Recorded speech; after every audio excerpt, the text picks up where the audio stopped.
Shalom, Haberim, Behaberot, boa noite. Estamos aqui novamente para a nossa quinta e sexta aula do nosso curso do Centro de Treinamento Yeshua HaMashiach Estudos Aprofundados. O nome do curso é O Caminho Oculto do Mashiach. E esse caminho oculto a gente vê desde os mundos superiores até a redenção final. Nas aulas 5 e 6, nós vamos aprofundar um pouquinho mais sobre o que estávamos falando nas aulas anteriores. Todo esse módulo 1, a gente está tratando apenas do eterno. Ainda não falamos sobre o Mashiach, falamos ontem sobre as Midot, né, os atributos de Deus e as Sefirot, começamos a pincelar isso. Mas nós vamos ver lá na frente, no módulo 2, quando começarmos a tratar também do Mashiach, que mesmo as Sefirot só vieram à existência através do Adão Kadmon, que é o homem primordial. E é isso que nós vamos aprofundar um pouquinho mais lá na frente, já na próxima semana falaremos sobre isso.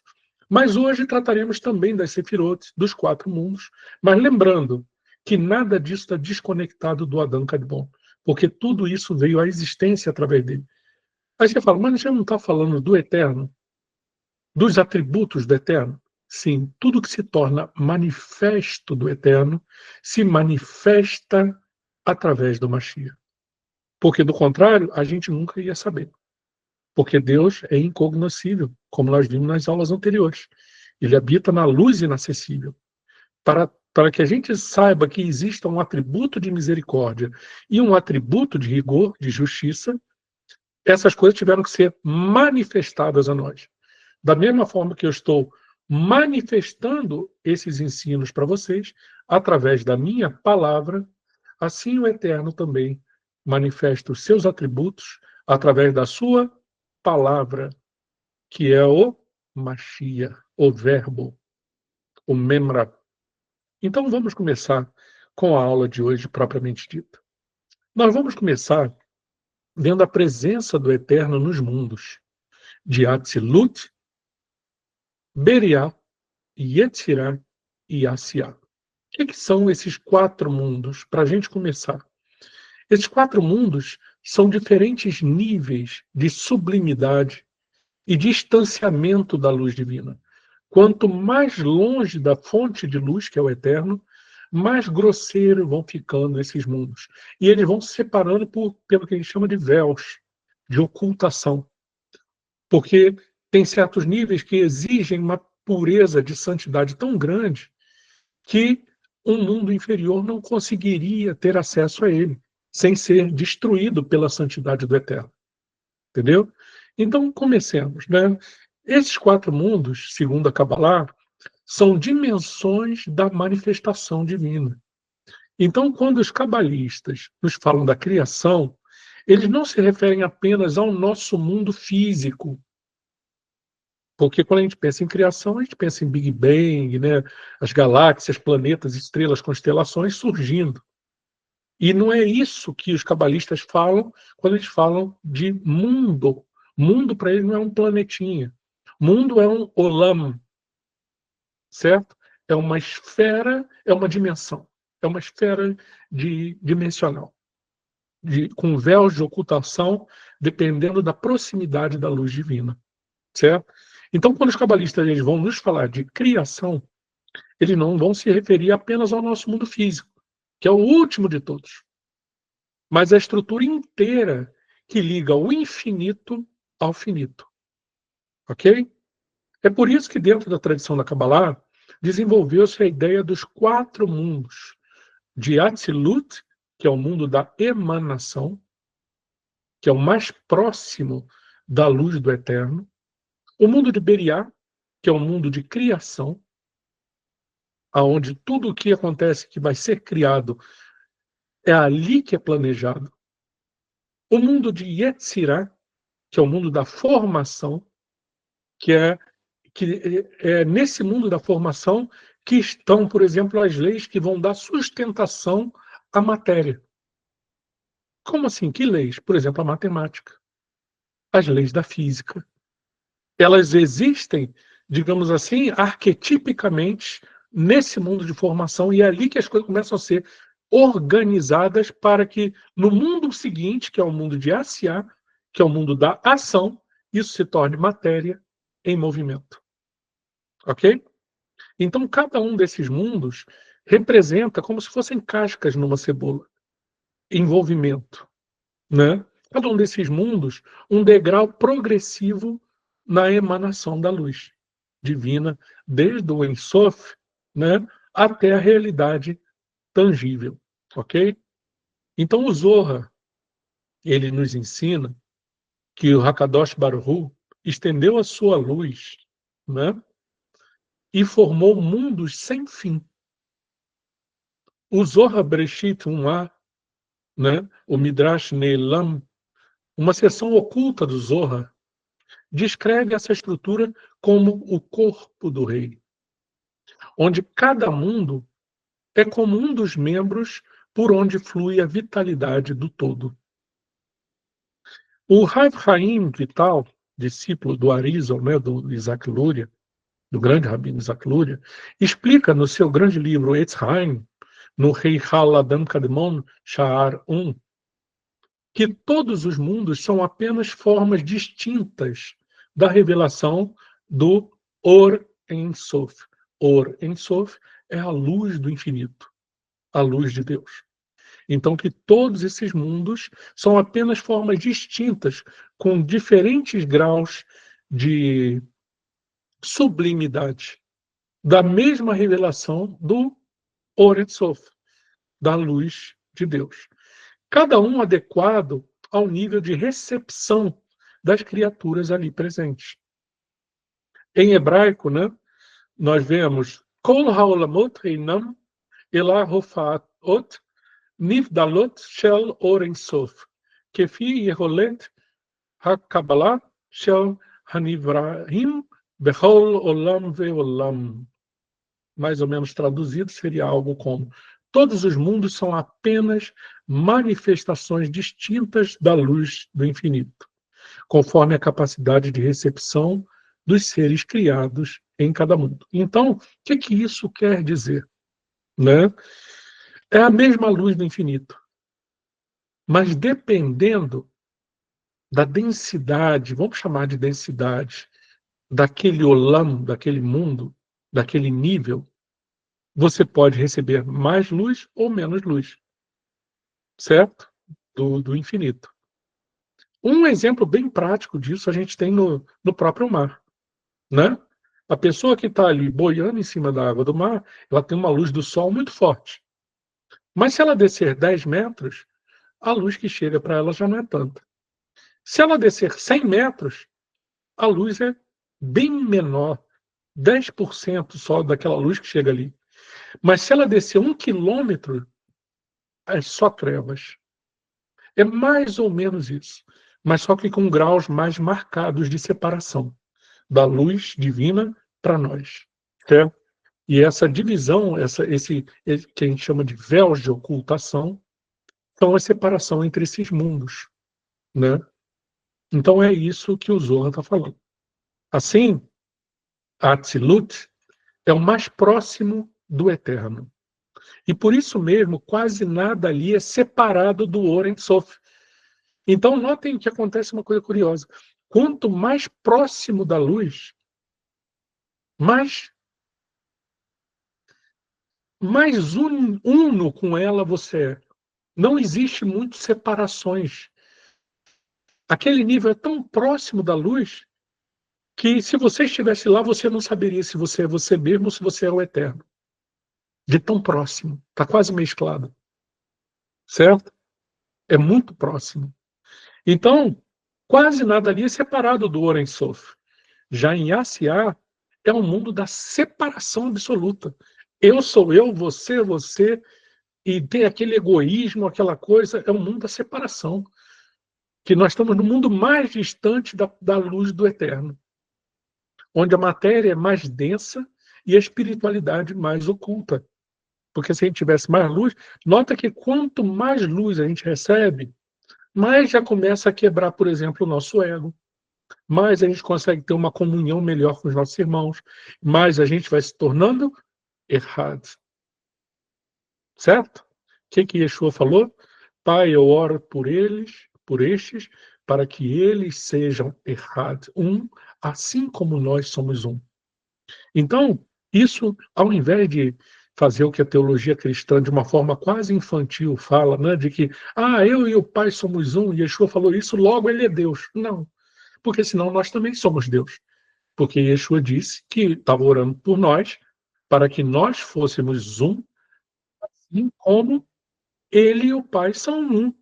Então, se ele e o Pai são um, faz de Yeshua Deus, então nós também somos Deus. Está errado, claro. Então, o que isso está mostrando? Isso mostra que quanto mais você vai chegando próximo dos mundos superiores, mais vai quebrando a separação das coisas. E quanto mais inferiorizado, mais egoísta você é, mais separado de tudo você é. Percebe? Então é profundo isso, gente. Porque isso não mexe só com estrutura de planetas, galáxias, não. Mexe conosco, com o nosso espírito, com nossa alma. E aquela pessoa que tem uma comunhão enorme com seus irmãos no amor do eterno, ela está chegando cada vez mais próximo da luz do eterno. E foi por isso que Yeshua orou por nós, para que nós tivéssemos isso. E Yeshua ainda deixou uma cláusula. Ele falou: nisto todos saberão que sois meus discípulos, pelo fato de vos amardes uns aos outros. Porque quem começa a amar uns aos outros, as barreiras do ego vão quebrando, as cascas vão se rompendo, e você vai tendo unidade. E você vai se tornando um com o Mashiach e com o Eterno. Essa é a meta. Então vamos continuar. Qual é a relação entre os mundos e as diferentes formas da presença do Eterno? Né? Bom, esses mundos não são lugares geográficos, mas realidades espirituais que coexistem, interpenetram-se e se projetam sobre nossas vidas. A presença do Eterno se revela de forma diferente em cada um desses níveis. Então, eles não são só níveis de separação como a água do óleo. É uma coisa que nós estamos vivendo isso o tempo todo. Que eu quero ir para o mundo superior. Ele está em você. É só você levar sua alma através da santidade e da busca do Eterno através de oração. E através, principalmente, daquele que te liga ao Eterno, que é o Mashiach e Yeshua. Né? Vocês já notaram? Se vocês ficarem em silêncio, contemplando, orando a Deus, né? Buscando a palavra dele, às vezes até com jejum para se desconectar mais ainda da matéria, você sai de lá que parece que você ouviu de repente alguém na sala vendo um jogo de futebol ou uma notícia de guerra e tal, você parece que, meu Deus, parece que eu entrei nas trevas, porque sua alma estava lá em cima. Os mundos se interpenetram, gente. E estão ao nosso alcance. É isso que a Kabbalah vem nos mostrar. E principalmente para aqueles que tiveram a sua Yeridá ligada, a parte mais alta da sua alma. Mas a gente vai falar disso lá na frente. Vamos por partes. A nossa Yeridá se liga, é claro, porque é uma centelha da alma do próprio Mashiach dentro de nós. Então, aqueles que têm o Mashiach, Yeridá ligada. E se liga direto ao Ensof. Mas, vamos continuar aqui. A presença do Eterno, então, se revela de forma diferente em cada um desses mundos. Pois quanto mais distante de Atzilut, mais filtrada está a luz divina. O mundo de Atzilut é o domínio das sefirot puras. A total integração entre a vontade e a realização divina. No mundo de Beriá, por exemplo, que é o mundo abaixo de Atzilut, surgem os primeiros contornos das almas, porque no mundo de Atzilut você quase não vê separação de nada. Mas em Beriá você já tem o primeiro contorno das almas elevadas e dos grandes anjos, como os Ofanim, que são seres celestiais muito elevados. Em Yetzirah, que é um nível abaixo de Beriá, os anjos ganham forma, ou seja, em Beriá é tão elevado que você nem vê, você vê os primeiros contornos, né? Em Yetzirah, as formas já são mais marcantes. Você já percebe mais a forma. Por quê? Porque é um mundo mais afastado da luz divina. E as emoções espirituais estruturam-se. Já em Asiá, que é o nosso mundo físico, finalmente temos um mundo material. E a ação concreta, onde tudo parece oculto. Tudo que é espiritual parece oculto no mundo de Asiá. Porque as pessoas acabam vivendo só para a materialidade, só pensam em matéria, só pensam em ganhar dinheiro, só pensam em fazer coisas referentes à matéria tangível. Então tudo que é espiritual parece oculto, está encoberto, como por um véu. Mas ainda assim, mesmo nesse mundo de Asiá, isso é sustentado pela luz superior, pelo restinho da luz. Nós estamos, entre aspas, dentro daquela parábola que eu falei, no fundo do mar. Só temos uma centelhazinha da luz divina. O rabino Moshe Haim Luzzatto, o Ramchal, ele afirma do Da'at Tevunot o seguinte: o mundo de Atzilut é como um trono, Beriá como a corte, Yetzirá como os servos, e Asiá como um palácio físico, onde os decretos se cumprem. Ok? Essa analogia ajuda a gente a entender por que as diferentes formas de relacionamento com o Eterno elas são descritas em múltiplos níveis, como orações, mitzvot, estudo, ações de bondade, pois cada ato conecta com uma dessas camadas da realidade espiritual. Então, como nós falamos, o mundo de Atzilut seria como o trono do rei, o mundo de Beriá como a corte, logo ali diante do trono do rei. O mundo de Yetzirá como os servos que estão ali atendendo a corte e que vai atender o rei. E o mundo de Asiá é como o palácio físico, onde esses decretos se cumprem. Ok? Então vamos ver o conceito da Shekhinah e a sua ligação com o mundo inferior. Então, dentro dessa estrutura dos quatro mundos, a Shekhinah, a presença divina imanente, tem um papel crucial. É ela quem desce ao mundo inferior, mesmo permanecendo conectada com os mundos superiores. A Kabbalah afirma que a Shekhinah reside primordialmente no mundo de Asiá.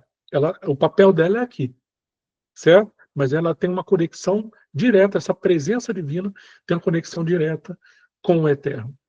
E a sua revelação depende das ações dos homens, certo? Então, olha o que diz o Zohar no volume 3, 113a. Assim diz o Zohar: a Shekhinah desce com o homem no seu exílio e se eleva quando ele se eleva. Então, quanto mais a gente faz aquilo que eu estava falando, busca o Eterno num estado mais contemplativo, se afastando de todas essas sujeiras desse mundo, buscando o que do chá, a santificação, buscando o silêncio, introspecção, meditando na palavra do Eterno, sobre nós paira a Shekhinah, a presença divina. Essa presença divina que nos conecta e eleva, certo? É exatamente o que o Zohar está nos dizendo.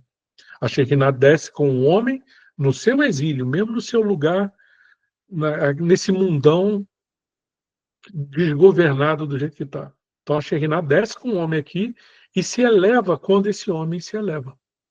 Entendeu? Então isso revela o vínculo profundo entre a retificação do mundo inferior e a restauração da presença divina nele. Quando agimos com justiça, com amor e pureza, nós despertamos essa elevação da Shekhinah e aproximamos todos os mundos do propósito divino. A Shekhinah, então, ela é a manifestação acessível do Eterno, como afirma o Sefer HaBahir, uma importante obra cabalista.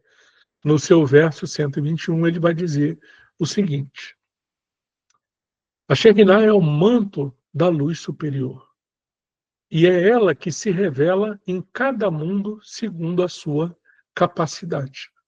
Entendeu? Então, essa presença divina que vai agir em cada mundo dependendo do seu grau de elevação, certo? Mas é ela que nos faz ascender e prestar atenção e nos conectar com a presença do Eterno. Então, o que os mundos ensinam sobre a transcendência e a chamada imanência divinas. Bom, essa estrutura, ela revela o paradoxo mais sagrado do judaísmo. O eterno é ao mesmo tempo transcendente, além de tudo, oculto, inalcançável. Esse é o conceito de transcendente. Mas ele também é imanente, ou seja, presente em cada detalhe da criação. Ele tem esse aspecto duplo, né? Em Asiá, ele se esconde por trás da matéria, né? No mundo mais grosseiro de Asiá. Em Yetzirah, que é o segundo mundo, o mundo da formação, ele se manifesta nas emoções e nos anjos, ok? Em Beriá, que é o terceiro mundo mais sublime ali, depois de Asiá, Yetzirah e Beriá, agora eu estou indo de baixo para cima, ele brilha no intelecto puro, certo? É a luz da criação. É ali que tudo é planejado no mundo de Beriá, certo? Então, é ali que o eterno são as manifestações do eterno. E no mundo de Atzilut, o eterno se revela de forma quase inseparável do próprio Oren Sof, certo? Então, em sua escalada dos mundos, é o caminho espiritual da alma. O que o Zohar chama de Sulam Yaakov, a escada de Yaakov, é a jornada do homem por esses mundos, subindo e descendo, tentando unificar em si mesmo o nome sagrado do Eterno, cujas 4 letras representam os 4 mundos, segundo os cabalistas. Certo? O primeiro Yud do tetragrama é o mundo de Atzilut. A segunda letra, que é o Rei, seria o mundo de Beriá. A terceira letra, que é o Vav, seria o mundo de Yetzirah. E a quarta letra, que seria o outro rei, seria o mundo de Asiá. Então notem que nada foi por acaso. Então assim explica o Rav Eliyahu de Vidas no Reshit Chochmah, né, no Sha'ar HaAhavá, né, no capítulo 5. Bonito o nome do livro, né? Sha'ar HaAhavá, o livro do amor. O nome do Eterno está estruturado como os mundos. E quem unifica esse nome nos mundos também unifica sua alma com a vontade do alto, né? Portanto, a estrutura dos mundos não é teoria esotérica distante. É antes um mapa para o retorno da elevação, certo? A alma reconhecendo sua origem e caminhando de volta para a fonte. Por isso é que se fala que nós devemos fazer chuvá, o retorno, né? A chuvá, ela é exatamente esse caminho de volta, através do estudo da Torá, da santificação, certo? Da limpeza de nossos atos ruins, da busca pelo eterno e do conhecimento do eterno e do amor para com todos, através da tzedakah, das obras de justiça. Mas nós fazemos isso porque alguém pagou o preço por nós. Porque até para a gente retornar, nenhuma transgressão fica impune. Teria que ser vida por vida, olho por olho, dente por dente, sangue por sangue. Se a gente cometeu zilhões de transgressões no passado, precisava que alguém pagasse um preço de sangue no nosso lugar. E foi o que o Mashiach fez. Nos deu completo acesso ao coração do Eterno. E a partir daí, como é que nós retornamos a Ele? Através desse caminho que nós estamos falando aqui agora, que é o caminho de Teshuvah, que é o caminho do retorno, da elevação. Certo? Portanto, a estrutura dos mundos não é, então, essa teoria esotérica, distante, não. É antes, como a gente falou, um mapa para esse retorno, para essa Teshuvah. Então a alma começa a reconhecer a sua origem e caminha de volta para sua fonte. O que nós podemos concluir dessa quinta aula? que a luz ela desce pelos mundos e nos chama de volta. Ao contemplarmos os 4 mundos, não vemos meramente camadas espirituais. Vemos degraus de misericórdia, construídos para que o homem, mesmo pequeno, possa se elevar. Certo? Vemos um eterno que desce aos nossos níveis para nos erguer, que se oculta para que o busquemos e que deixa vestígios da sua luz até nos mais no mais material dos mundos, que é aqui embaixo.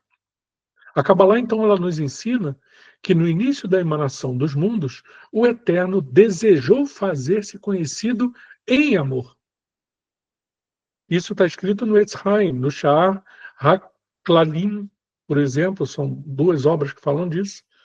O Eterno desejou se fazer conhecido, desejou criar. Não por necessidade, mas por vontade própria. E essa vontade reverbera em cada nível do ser, certo? Que possamos, então, com reverência, né, e coragem, subir esses degraus da alma, né? Santificar o mundo de Asiá e despertar essa Shekhinah, essa presença divina, para que ela nos eleve, né? Através de um processo de santificação e preparar o caminho para essa plena restauração da manifestação do reino, né? O reino dos céus. Então, nessa próxima aula que vamos ver daqui a pouquinho, nós vamos explorar como a criação se deu a partir do Tzimtzum, aí sim, e como o cave de luz, o raio de luz, traçou a primeira linha entre o infinito e os mundos. Assim começa, então, a jornada do Adão Kadmon, do homem primordial. O Memra, o Logos, o Verbo, a Palavra, o Mashia e Yeshua. O mistério do ungido, então, é isso que nós vamos estudar daqui a pouquinho. Então vamos dar uma pequena pausa para que vocês possam falar um pouquinho, quem teve dúvidas, quem entendeu, como é que está. Oi, Moreira, eu tenho uma curiosidade. Claro. No caso, eu não sei se o senhor vai tocar nesse assunto na próxima aula agora. Porém, assim, sabe o que eu vejo? Por mais que a gente. Eu vou dar o exemplo do mar, né? Do oceano que o senhor deu para a gente. A gente estava lá muito embaixo, praticamente um fiozinho de luz. Por mais que eu faça todas as obras, mitzvot, tzedakah, seja uma boa pessoa, eu creio que sem o sangue do Mashiach, eu não conseguiria subir Nunca, para... nunca. Exatamente, Você não exatamente. consegue. Porque é ele que tem que pagar. Uma vez, eu acho que até foi com você que eu dei um exemplo, né? Vamos supor, eu vou falar esse exemplo rápido, porque o tempo aqui está passando bem rápido também. Vamos supor que você está numa ilha pegando fogo, certo? Você está ali desesperado, querendo sair dessa ilha que está pegando fogo. Aí você vê que a 200 metros da costa, 100 metros da costa, tem um barco, certo? Um barco vazio. Um barquinho daquele de alumínio vazio. Tem o remo lá dentro, tá tudo certinho, você viu. Só que você não sabe nadar. Você não sabe nadar.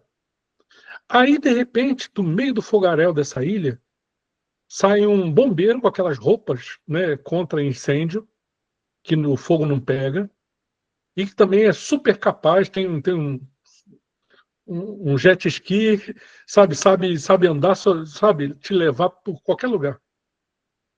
E ele te vê desesperado, ele olha para o barco, pergunta se você quer ir para lá, e você fala, sim, eu quero. O bombeiro vai e te leva até o barco. Você não sabia nadar. É como se ninguém soubesse nadar. O bombeiro te leva até o barco. Ok?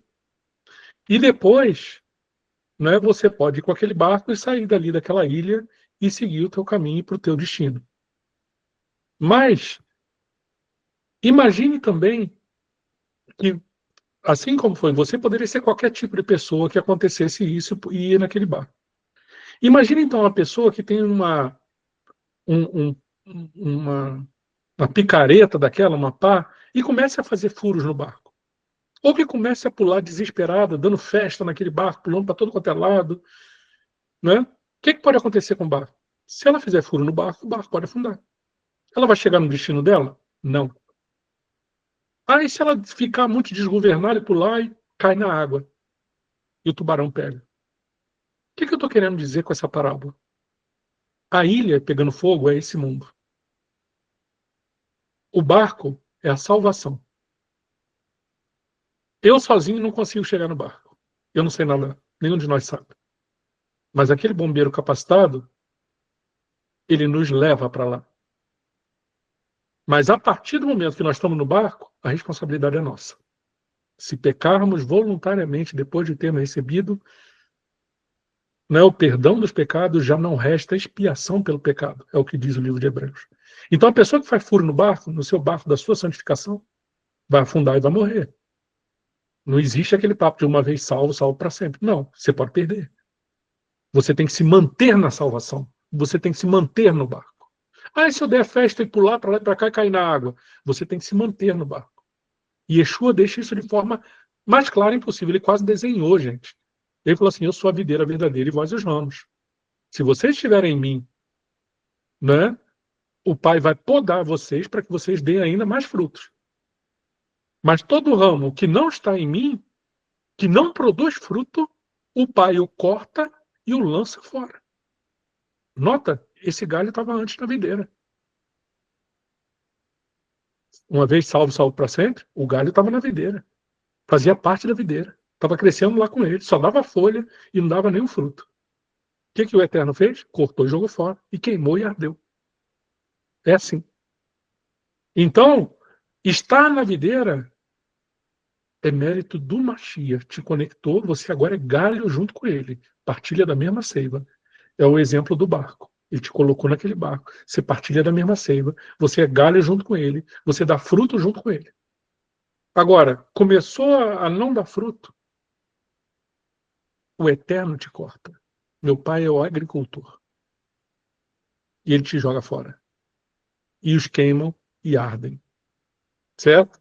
Então, para a gente entender um pouquinho, né, não era o assunto dessa aula, mas só para a gente entender esse conceito de que é salvação.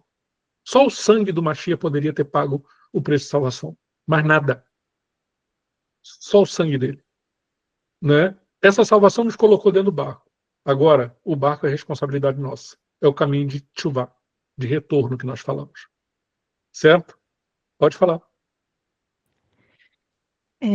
Boa noite, professor. Boa noite, pessoal. Uma coisa que tem acontecido com frequência, né? O fato do amor das pessoas estarem se esfriando, e isso a gente vem acompanhando. Não faz tanto tempo, né? Que a mensagem da fé já vem se esfriando, as pessoas vêm se desconectando. E parece que, ao passar do tempo, assim, a sensação que eu tenho é de que as pessoas se envolveram na chamada e conhecida graça, mas uma graça sem responsabilidade, e aí dá a sensação de que, tipo assim, não tem problema, eu vou pecar, eu vou errar, eu vou fazer tudo o que eu tenho vontade, porque simplesmente eu vou lá e peço perdão e reconcilio e vai dar tudo certo. Isso eu entendo desde quando eu me converti e conheci a palavra, eu sempre preferi não ir por esse caminho, né? Lógico. Porque você pode me corrigir se eu estiver errada, né? Mas a minha linha de pensamento vinha do quê? Se você está com um caso pensado, você não é digno de um Não tem. arrependimento, né? Então, eu queria que você me explicasse um pouquinho sobre isso, até para a gente também se alinhar com o propósito, Hebreus, porque, Hebreus né? 10, se não me engano, a partir do verso 29. Você tem uma Bíblia aí perto? Tem. Vê aí para mim Hebreus 10. Deixa eu ver aqui. Ó. Hebreus 10. Né? A partir do verso 29, por favor. Tô abrindo aqui no celular, tá? Peraí. Não, no 29 não, desconta. Peraí. A partir do 26. 10, 20, Hebreus 10, 26. 26. Até o verso 30. Porque se vivermos deliberadamente em pecado, depois de termos recebido o pleno conhecimento da verdade, já não resta sacrifício pelos pecados, mas uma horrível expectativa de juízo e fogo ardente, prestes a consumir todos os inimigos de Deus. Até quanto? Até o Até o 30. 30. Ora, se aqueles que rejeitam a lei de Moisés morrem sem misericórdia, mediante a palavra de acusação de 2 ou 3 testemunhas, julgai vós quanto maior castigo merecerá quem inferiu os pés do Filho de Deus, profanou o sangue da aliança pelo qual ele foi santificado e insultou o Espírito da graça. Porquanto nós conhecemos aquele que declarou: A mim pertence a vingança. E em outro trecho, o Senhor exercerá juízo sobre o meu povo. Viu só? Então, aqui numa outra versão, esse verso 29 está assim. Ó. Quebrantando a lei de... vou começar do 28. Quebrantando alguém a lei de Moisés, morre sem misericórdia só pela palavra de 2 ou 3 testemunhas. De quanto maior castigo cuidais vós, será julgado merecedor aquele que pisar o Filho de Deus e tiver por profano o sangue da aliança com que foi santificado e fizer agravo ao Espírito da graça. De quanto maior castigo. Se alguém se pecasse na Torá, pela palavra de 2 ou 3 testemunhas, essa pessoa morreria sem misericórdia. Qual o tamanho, quão maior é o castigo para aquele que pisar, tiver como nada o sangue do Machia pelo qual foi santificado? Ninguém fala isso nas igrejas, né? Não, parece que é uma graça Barata. É uma graça barata barata. e que você pode. Também, assim, tem aquela concupiscência que fala, que é o fato de, É o desejo, né? de pecar e errar. Assim, hoje não se fala mais nisso, né? Já não se fala mais nem de pecado. E as igrejas comuns, muitas, elas já substituíram a palavra fé por expectativa. Assim, querendo ou não, isso vai reduzindo, como é que se diz? O poder da palavra, né? Sim, eu acho que alguém está com o áudio ligado aqui. Tá dando Tá retorno. repetindo o som. Gente, já são 10 para as 8 e senão a gente não vai ter tempo de fazer a outra aula, ok? Então, os outros temas que fugirem um pouco disso, a gente pode conversar lá no grupo, só porque a gente está gravando aqui essa aula, porque depois as pessoas vão assisti-la, ok? Então, nós vamos continuar aqui. Eu só pediria que todos desligassem o áudio para não ficar dando retorno aqui, ok? Então, vamos lá. Vamos ver, então, agora, nessa sexta aula, né, que o Eterno fala, mas ele não é um ser. E nós vamos ver também o mistério do Memra e da voz divina. O conceito de Memra, a palavra, porque Memra é palavra em aramaico, né? No Targum, e a sua função mediadora. É isso que nós vamos ver. Ao estudar os Targumim, né, que são os escritos aramaicos, que eram comentários da Torá, lá do século I, ou até anteriores, às vezes, as traduções aramaicas, né, que são esses Targumim, né, que são traduções autorizadas da Torá e dos profetas, né, nós encontramos um dos conceitos mais intrigantes da tradição judaica, o Memra de Hashem, ou seja, a palavra. Memra significa literalmente palavra, o verbo. Mas seu uso no Targumim ultrapassa a mera função linguística. Ela se torna uma entidade mediadora, a ponte entre o infinito e o mundo. No Targum Onkelos, por exemplo, em Bereshit 3.8, onde o texto hebraico diz: e ouviram a voz do eterno Deus, então em Bereshit está dizendo isso, né? E ouviram a voz do eterno Deus. O Targum vai traduzir essa passagem de Bereshit da seguinte forma: e ouviram o som da palavra do Senhor Deus. É bem diferente. O que o Onkelos está nos ensinando é que o Eterno, em sua essência, não desce nem interage diretamente com a matéria, pois ele está além do tempo e do espaço. Portanto, sua comunicação com o mundo se dá por meio de suas manifestações. Ok? E a memra, ou seja, a palavra, o verbo, é uma dessas manifestações. Esse padrão, então, se repete dezenas de vezes. Nós vemos em Êxodo 13, 21, por exemplo, o texto hebraico que afirma que o Eterno ia adiante deles numa coluna de nuvem. Mas o Targum vai explicar essa passagem, diz que a membra do Eterno ia adiante deles. Então não era o Eterno em pessoa ali, era o memra, o verbo do Eterno. Quem é o verbo do Eterno? No princípio era o verbo, e o verbo estava com Deus, e o verbo era divino. Quem era esse verbo? Quem era esse memra? O Mashiach. Então notem que isso é o que a gente chama de uma teofania, uma aparição do Mashiach na Terra antes dele nascer em carne. Certo? Então nós vemos também em Gênesis 28, de 20 a 21, que Jacó jura lealdade à memra de Hashem, não diretamente a Hashem. Né? Então, como afirma o rabino David Weiss Havlini, o estudioso do Talmud, né, e dos Targumim, o uso do memra foi uma solução teológica para preservar a transcendência divina sem negar a sua ação no mundo. Então, nós vamos ver aqui o que ele se chama de Abat Kol, a voz celestial, e a sua interpretação rabínica e mística. Ok? Outro aspecto da manifestação divina, através da fala, é o conceito de Bat Kol, em hebraico. Literalmente, filha da voz, ou eco da voz. Trata-se de uma voz celestial, que se manifesta nos pensamentos críticos da história e da revelação, sem que haja uma aparição visível da presença divina. O Talmud ele registra múltiplas ocorrências de Bat Kol.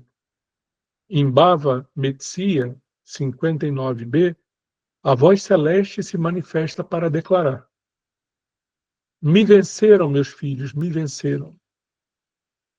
Isso é uma citação do Talmud. Isso ocorre após uma disputa halárrica entre Rabi Eliezer e os outros sábios, onde Bat Kol declara que a opinião do Rabi Eliezer estaria de acordo com o céu. No entanto, os sábios respondem que a Torá não está mais no céu, ensinando que, mesmo sendo uma voz divina, ela não revoga a autoridade da decisão do Eterno que foi concedida ao povo. Né?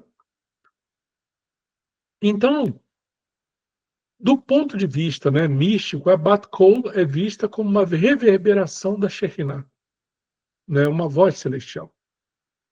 Né? Então, como, né, o Eterno se comunica com o mundo sem ser reduzido no mundo? Né? A tradição rabínica é enfática. Hashem, ele não é um ser. Ele habita na luz inacessível. Ele não tem um corpo, não tem forma ou limitação. Mas, ao mesmo tempo, ele fala, julga, age e se revela. Como isso é possível? A resposta cabalista é que o Eterno se comunica sem se comprometer com a forma. Seus nomes, vozes, manifestação como Memra, né, a Bat Kol, a Shekinah, são instrumentos de revelação, não descrições da sua essência. O Ramban, por exemplo, Maimônides, no seu Guia dos Perplexos, ele vai dizer que tudo o que se fala sobre Deus é metafórico e descritivo da ação, não da essência. Então, tudo que a gente vê do Eterno são as suas manifestações, e não o próprio. Sendo a principal dessas manifestações a sua palavra, o seu verbo, o seu Mashiach. Certo? O Rabino Moshe Cordovero, no Pardes Rimonim, por exemplo, no Sha'ar HaShorashim, ele vai escrever o seguinte: todas as falas e vozes são expansões da luz superior e não da essência do Eterno. Notem que mesmo a luz do Eterno, né, não é a própria essência do Eterno, é o que está emanando dele. E vamos ver agora, então, um ponto que eu considero muito importante. Essa pré-conexão com o Mashiach, como uma manifestação do Memra. Né? Essa distinção é essencial para a gente entender, para tudo que diremos sobre o Mashiach nos módulos seguintes. Certo? Pois o Mashiach está apresentado, aliás, né, como uma manifestação suprema do Memra, da palavra do Eterno. A expressão pessoal da vontade do Ein Sof dentro do mundo.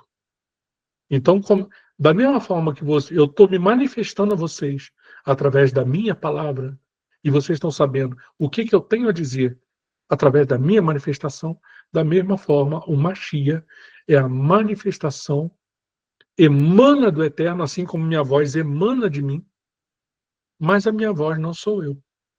Ela emanou de mim, chegou até vocês, mas a minha voz não sou eu. Da mesma forma, a memra do Eterno, a palavra do Eterno, o verbo do Eterno, que é o Mashiach, se discerne dele dessa forma. O Eterno é um. O Mashiach é emanado dele, procede dele, mas não é ele. Essa é a diferença. Esse é o ponto. Né? Então, o Mashiach, ele é o verbo, a palavra. Ele é emanado do Eterno. E ele nos revelou o Eterno. É isso que diz em Yohanan, João 1, 18. Né? Ninguém jamais viu a Deus. O Filho unigênito, que está no seio do Pai, esse o revelou. O Mashiach, então, por ser a palavra do Eterno, nos revela as manifestações do Eterno, os seus atributos, as suas qualidades. Tudo isso. Certo? Então, essa palavra do Eterno, esse Memra, ele é a expressão pessoal da vontade do Ein Sof dentro do mundo. O Targum de Isaías 9:5, que no hebraico diz, né, Yeled Yulad Lanu, um menino nos nasceu. O Targum vai acrescentar nessa passagem do Targum de Isaías 9:5. Desde a eternidade, a palavra do Eterno estava sobre eles para trazer paz. Olha o que o Targum está acrescentando, né, a esse próprio verso da profecia de Isaías que diz que um menino nos nasceu. Quem seria esse menino? O que o Targum está dizendo? Esse menino, desde a eternidade, a palavra do Eterno estava sobre eles para trazer a paz. O príncipe da paz. Olha isso. Então, é uma conexão da palavra com o Mashiach. De que esse menino que nos nasceu é essa palavra, é o verbo que se fez carne, foi feito carne. Né? Aqui vemos que a criança messiânica ela é identificada com a memra eterna. A mesma que guiou e revelou. Né? Da mesma forma, em João 1:1, né, vemos que essa mesma membra que criou as coisas que foram criadas através dela, pelo Eterno, né? Em João nós lemos, no princípio era Logos. Logos é palavra em grego. A mesma palavra, tá vendo? E o Logos estava com Deus, e o Logos era divino. Né? Tem aí algumas traduções que vão falar que o Logos era Deus, mas isso aí é um errinho da tradução grega, que falta, na verdade, um artigo ali, um artigo definido. Então, tudo que no grego não tem esse artigo definido, necessariamente ou é um adjetivo ou é um artigo indefinido. Então, o Logos seria um Deus. Então, esse Logos seria divino, um adjetivo. Ok? Essa é a interpretação segundo os manuscritos mais antigos, copta, boárico e saítico, né, do Evangelho de Johanna, que mostram que foi a língua que conviveu com o grego koiné e que fala que a melhor tradução seria essa, que no princípio era o verbo. Né? O verbo estava com Deus e o verbo era divino. Ele tinha uma origem na divindade, mas ele não era Deus. Esse é o ponto. O Logos, ou Memra, é a ponte. Ele não é o próprio Ein Sof, mas também não é mera criatura. Ele é a manifestação da vontade eterna, visível, acessível e comunicável. Por isso, entender Memra e Bat Kol é o primeiro passo para entender como o Eterno comunica redenção sem deixar de ser infinito. Assim como eu envio a minha voz a vocês, o Eterno envia a sua palavra ao mundo. E assim a redenção começa a chegar até nós. Né? O que nós podemos concluir disso aí tudo? Certo? Que há um Deus que fala sem corpo e que age sem limites. Ele não tem limitações. A beleza da revelação judaica é essa. Um Deus que não pode ser limitado. E ainda assim se revela. Que fala, mas não tem boca.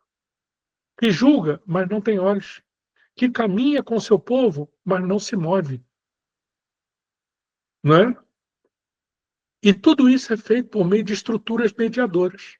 O Memra, Bat Kol, a Shekhinah, o Ruach HaKodesh. Cada uma ponte. Cada uma dádiva. Certo? Como diz o Zohar, a luz que é oculta de toda a ocultação se revela numa voz que é ouvida, mas não vista. Certo? Então, essa luz que está oculta de toda a ocultação, que está lá no Eterno, ela se revela nessa voz, nessa palavra, que é o Mashiach. Ok? E é essa voz que começou a ecoar desde o Éden, que falou nos profetas, que se manifestou no Sinai, que está escrita na Torá e que se fará carne no Mashiach. Esse é o mistério do ungido, do Mashiach.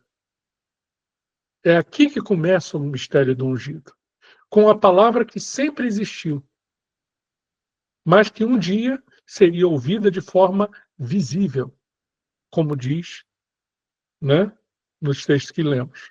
Então, na próxima aula, semana que vem, aprofundaremos a ideia da revelação contínua através das Sefirot, os atributos divinos como expressões ordenadas da vontade do Ein Sof. Então, esse vai ser o próximo passo na nossa escalada espiritual. Que o Eterno abençoe a todos, em nome de Yeshua HaMashiach. Shalom, shalom.